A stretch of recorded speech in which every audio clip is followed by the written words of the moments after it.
Halo semuanya, bagi yang belum tahu, perkenalkan nama saya Gilang Saputra. Saya mahasiswa Mercubuana semester 4, jurusan Sistem Informasi. Di sini saya akan mencoba untuk mempresentasikan manajemen sistem proyek informasi yang bertema menyusun jadwal dan pendanaan proyek. Jadwal pelaksanaan proyek yaitu menetapkan jangka waktu kegiatan proyek yang harus diselesaikan. Di dalamnya terdapat tenaga kerja, biaya, alat, bahan baku, metode pelaksanaan, serta waktu yang dibutuhkan oleh setiap aktivitas. Jadwal pelaksanaan proyek. Jadwal pelaksanaan proyek kita dituntut untuk menentukan dan menetapkan waktu pelaksanaan, item pekerjaan, alokasi sumber daya yang digunakan, serta dituntut untuk menunjukkan bagaimana pekerjaan tersebut akan dilaksanakan dan menentukan pelaksanaan proyeknya. Pentingnya jadwal kegiatan. Jadwal proyek. Jika jadwal proyek salah, pelaksanaan tidak akan berjalan lancar dan proyek pun bisa gagal. Maka dari itu dibutuhkanlah orang yang berpengalaman dalam penjadwalan pada pelaksanaan proyek sebelumnya. Penjadwalan yang tepat akan menghasilkan sumber daya maksimal, waktu yang efisien, serta hasil pelaksanaan yang berkualitas. Manfaat jadwal pelaksanaan proyek. Yang pertama itu ada menampilkan hubungan tiap kegiatan terhadap keseluruhan proyek. Yang kedua ada tahapan urutan kegiatan. Yang ketiga ada menampilkan kebutuhan tenaga kerja sesuai dengan jadwal yang ditetapkan. Yang keempat menampilkan biaya untuk kegiatan. Yang kelima menampilkan kebutuhan material yang diperlukan. Yang keenam menampilkan kebutuhan peralatan untuk kegiatan. Serta yang ketujuh ada menampilkan metode kerja yang diterapkan untuk setiap kegiatan. Fungsi jadwal pelaksanaan proyek. Yang pertama ada sebagai pedoman pelaksanaan kontraktor. Yang kedua ada pedoman bagi direksi untuk memonitoring pekerjaan sesuai jadwal atau tidaknya. Yang ketiga ada sebagai pedoman untuk mengevaluasi pekerjaan yang sudah diselesaikan. Yang keempat, sebagai pedoman untuk mengatur kecepatan suatu pekerjaan proyek. Yang kelima, sebagai pedoman untuk menentukan tahap-tahap pekerjaan sesuai urutan pelaksanaannya.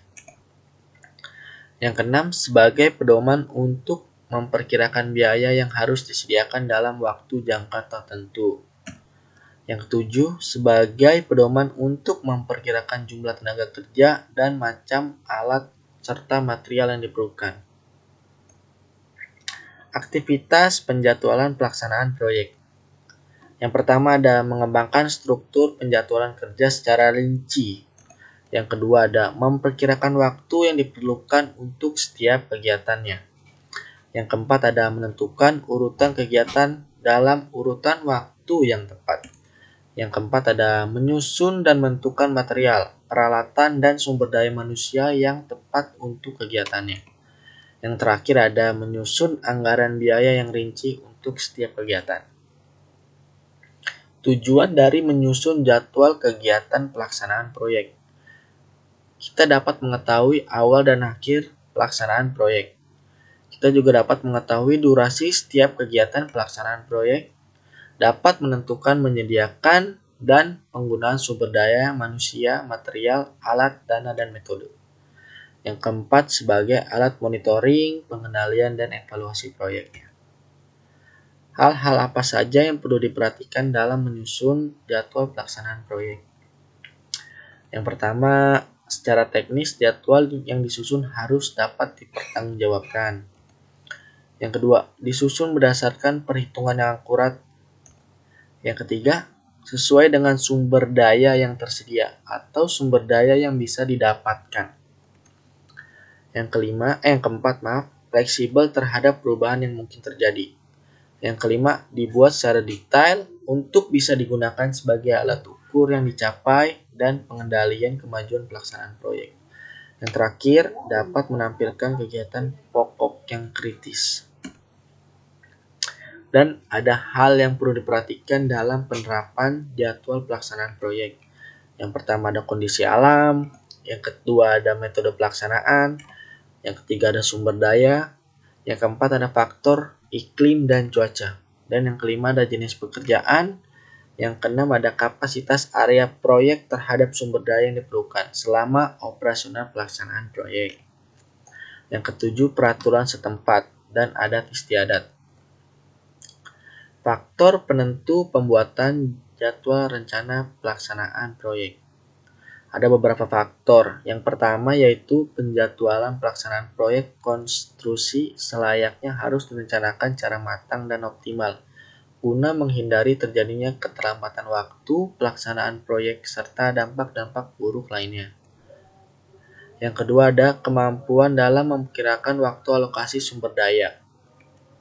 Yang ketiga, keteraturan yang sistematis dan runtun dalam tahapan perencanaan pelaksanaan pekerja konstruksi. Misalnya urutan sistematis item pekerjaan yang mulai dari tahap awal sampai akhir. Keempat, kemampuan estimasi lamanya durasi waktu pelaksanaan pada suatu item pekerja juga meningkatkan tingkat keberhasilan perencanaan penjadwalan suatu proyek. Yang kelima, kemampuan estimasi terhadap hal-hal yang mungkin dapat tercapai di luar perencanaan selama proses konstruksi berlangsung. Ini juga dapat menjadi faktor tambahan yang setidaknya harus dimiliki oleh seorang estimator schedule dalam memprediksi durasi suatu item pekerjaan. Jenis-jenis jadwal pelaksanaan proyek. Yang pertama ada jadwal waktu tertentu. Jadwal waktu tertentu seperti buku harian, jadwal mingguan, dan jadwal bulanan. Ada namanya bar chart atau Gantt chart. Bar chart itu ditemukan oleh Eljan dan Fredrik Whittier dalam bentuk bagan balok. Panjang balok mempresentasikan sebagai durasi setiap kegiatan.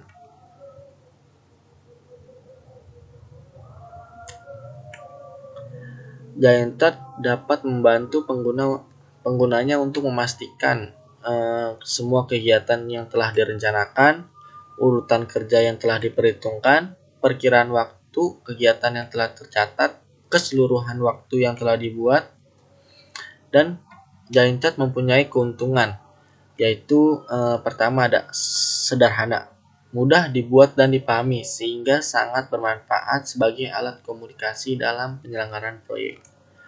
Yang kedua itu keuntungannya digunakan untuk penjadwalan sederhana atau proyek kegiatannya tidak terlalu berkaitan atau proyek kecil. Keuntungan yang ketiga dapat menggambarkan jadwal suatu kegiatan dan kenyataan kemajuan sesungguhnya saat pelaporan. Yang keempat itu mudah dibaca dan efektif untuk komunikasi. Dan Gantt chart juga mempunyai kelemahan, yaitu pertama tidak menunjukkan secara spesifikasi hubungan ketergantungan antara satu kegiatan dan kegiatan yang lainnya.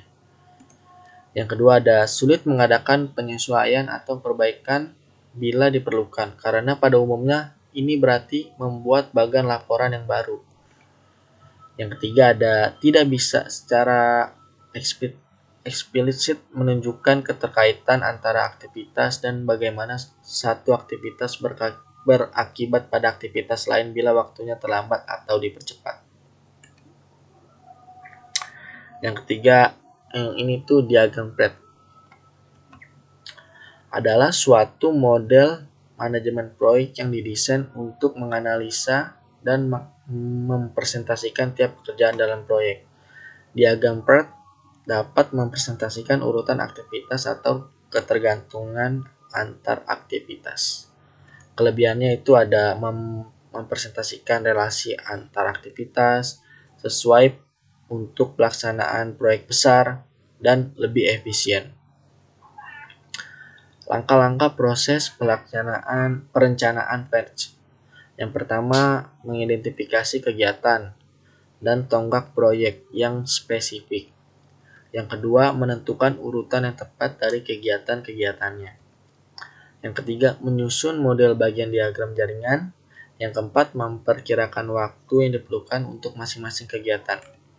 Yang kelima, menentukan tahapan dan jalur kritis. Yang keenam ada melakukan pemantauan dan evaluasi serta koreksi pada diagram PRED selama proyeknya berlangsung. Manfaat diagram PRED. Yang pertama itu ada jangka waktu penyelesaian proyek. Yang kedua, kemungkinan penyelesaian proyek sebelum tanggal yang ditentukan. Yang ketiga, terhadap kegiatan yang kritis dapat berdampak langsung terhadap waktu penyelesaian proyek. Yang keempat, kegiatan yang dimiliki tengah waktu relatif longgar yang seharusnya dapat dikelola sebagai tambahan waktu bagi tahapan kegiatan kritis. Yang kelima ada tanggal kegiatan dimulai dan tanggal kegiatan berakhir. Sekarang kita masuk ke materi baru yaitu pendanaan proyek. Adalah fungsi dari tugas atau aktivitas proyek, durasi dari tugas dan aktivitas urutannya, dan resource yang dibutuhkan. Resource yang dibutuhkan pada proyek memerlukan biaya, dan biaya yang digunakan atau aktivitas yang harus disertakan pada anggaran proyek. Jika biaya tidak dihitung, manajer proyek dan organisasi tidak akan mengetahui biaya sebenarnya dari proyek. Ada estimasi biaya. Estimasi biaya proyek memiliki beberapa langkah. Yang itu pertama, menetapkan resource yang dibutuhkan untuk menjalankan pekerjaan. Yang kedua, menentukan jumlah resource yang diperlukan. Yang ketiga, menetapkan cost dari setiap resource. Yang keempat, menghitung cost dari task atau aktivitas. Yang kelima, memastikan resource tidak digunakan kelebih dari satu task pada waktu yang sama. Biaya lain untuk menentukan total anggaran proyek, kita harus mengikuti biaya lain. Biaya-biaya tersebut diantaranya ada indirect cost, yaitu biaya sewa atau keperluan asuransi dan lainnya. Contohnya kantor konsultan mengenakan biaya klien 150 per jam untuk konsultasi. Yang kedua ada sunk cost, biaya yang telah terjadi sebelumnya ke proyek saat ini. Contohnya seperti sebelumnya bermaksud untuk membangun sistem aplikasi, berakhir setelah 3 bulan, tanpa memperhatikan apakah pekerjaan dari proyek sebelumnya dapat digunakan pada proyek saat ini. Yang ketiga ada learning curve, yaitu biaya untuk memahami sebuah masalah atau penggunaan teknologi baru. Orang yang tidak berpengalaman akan membuat kesalahan dan teknologi baru biasanya membutuhkan pembelajaran di awal. Yang ketiga ada receivers, yaitu biaya perlindungan jika situasi yang tidak diharapkannya terjadi. Contohnya, biaya makan malam karena tim harus menyelesaikan proyek.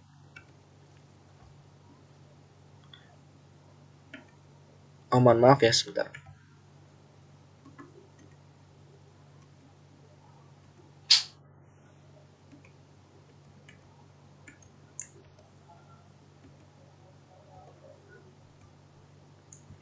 Mungkin sekian dari saya. Terima kasih. Assalamualaikum warahmatullahi wabarakatuh.